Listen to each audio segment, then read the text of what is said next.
I've been flying for 17 years now. Kind of hard to believe. I haven't done much of anything for 17 years, but I have been flying. And if I could rewind the clock, these are the most important things that I'd go back and tell myself. First, the best way to get better at flying, which is a big one, the best way to get better at flying is to get better at energy management. Bob, the instructor that originally taught me to fly, and if you're watching this, thanks so much, Bob, he always used to tell me to watch the birds. They are masters at managing their energy, not only while they're flying and moving, but especially while they're landing. I mean, they can perfectly balance their energy to go from flying 20 miles an hour to landing on a tiny branch and then being perfectly still the instant that they land. And it's because they know how to manage their energy. And flying an airplane is pretty similar. Now, a good way to work on your energy management skills is to practice slow flight. A lot of times we learn this during our private training and then we forget to come back to it, but it's such a helpful maneuver because flying around at cruising airspeed with tons of residual energy doesn't really help your flying skills too much. You know, flying on the edge of a stall, on the other hand, and being able to learn the muscle memory of what residual energy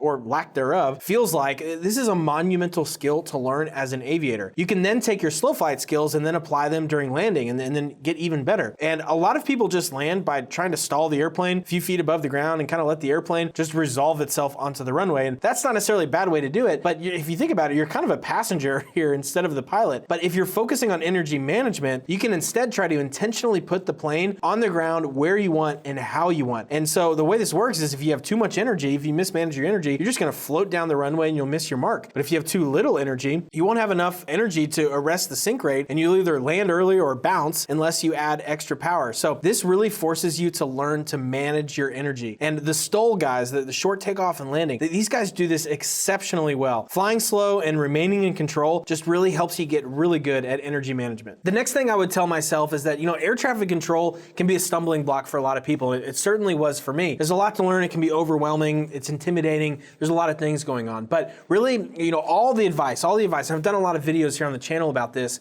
I really think come down to two things. It's that really all of ATC comes down to knowing what to expect and communicating clearly. The more you fly, the more you'll realize that air traffic control is like 95% the same time after time. And so if you can learn what to expect, like what they're going to say and what they'll need from you and things like that, it really helps you keep up and then, be more efficient, but also just be more confident because you're knowing what to expect. And then in the moments where you have a curveball or you're confused, then communicating clearly with your intentions and your requests, like this is so important. And if you can just do these two things, it will take a huge burden off of you. Number 3 is to find little ways to remain current and continue your studying. So you could go back through your ground school book from time to time, or go back through, your online ground school module by module, or even just investing in some new aviation books. I think that's a great investment. It's a great use of your time. But another helpful study tool that you could use are these aviation flashcards that I recently came across. If you've been watching this channel for a while, I've started to mention this more because I just want more pilots to know about this. This would have been super helpful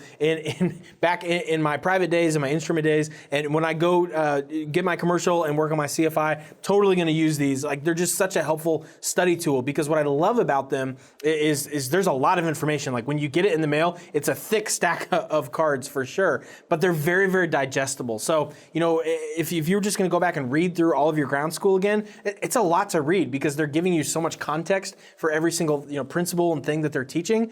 So it's not necessarily a helpful way to just brush up on things. At the same time, you don't want to do the oral prep test guide, for example, because it's way too detailed. It's not a helpful review. And so I think these flashcards are just like a perfect middle ground of being thorough, but being very digestible. And they're also color coded. So if you just want to dive into weather, or you just want to dive into IFR procedures and things, like you could do that. You could color code them. They're already color coded, but you could set them aside by color and just say, okay, cool. This week I'm going through the red stack. Next week I'm going through the blue stack. And I just think it's a really helpful to kind of just study on a recurring basis. I'm a big fan of this product. So the link is down in the description.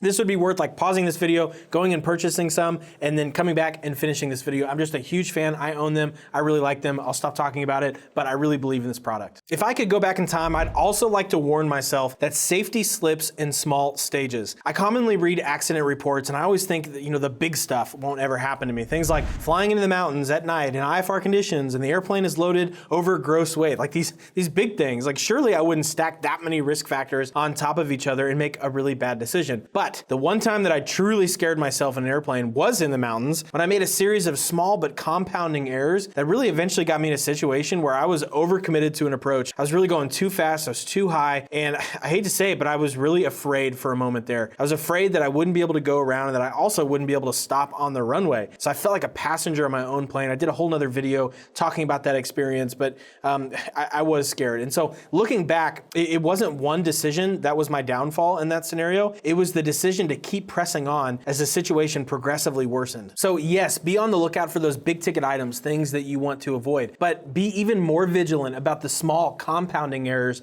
that can really get you into a bad spot. Like I said, safety slips in small stages. Next, I tell myself that the best way to be flying regularly is just to get it on the calendar. There is something magical that happens when we actually put something on the calendar. And this can be the difference between it happening and it not happening. And so it can be something as small as your next flight or your next lesson, or maybe it's ground school for your next rating. Maybe it's texting your friend to say, hey, can we go do practice approaches and you be my safety pilot? Literally, like whatever it is, just get something on the calendar. Because if you don't, I can speak from experience that days turn into decades in a hurry. Sometimes instead of just thinking about how we haven't flown in a while, we need to just move to action a little faster. And the way we can do that is by getting something on the calendar. And another big one is this: never, ever, ever feel rushed by anyone. Not air traffic control, not other airplanes, not your passengers, not even yourself. And I've made this mistake time and time again. So I'm telling myself as much as I'm telling you, because at the end of the day, you are pilot in command and you are in charge of the safety of your flight. I remember that I was recently at a fly-in and I was trying to depart.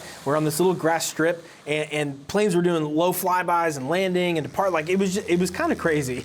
And I remember trying to find my little hole in all of the departures and arrivals and stuff to safely get out. And I was waiting there for a few minutes, and eventually this guy walked out in this neon vest and he was kind of giving me the thumbs up saying like, hey, you're good to go. And my gut reaction was to be like, oh, okay, he says it's okay to go. I guess I should take off now. And I had to stop and think, wait a second. Am I like, I don't even, who knows who this guy is? I'm sure he's a nice guy. But like, who knows who this guy is? And he's saying, yeah, you're safe. You should be good to go. Like, I had to think, no, let's take a step back for a second. Like, I'm going to be the one to decide when I think it's safe to go, not some random dude in a neon vest. Who knows who he is? And so I just think it's easy to end up kind of outsourcing our safety and think, oh yeah, ATC, they always do the right thing. They'll keep me safe. Or the guy in the neon vest, he'll keep me safe. No, you are in charge of the safety of your flight at the end of the day, and it's really easy to forget that. And number 7 is that while you are a low-time pilot, there's things you can do to not actually behave like a low-time pilot. And in the video on the screen, I'm going to share those things that I've learned the hard way that can really help you act years ahead of your own experience level. So I'll see you over in that video.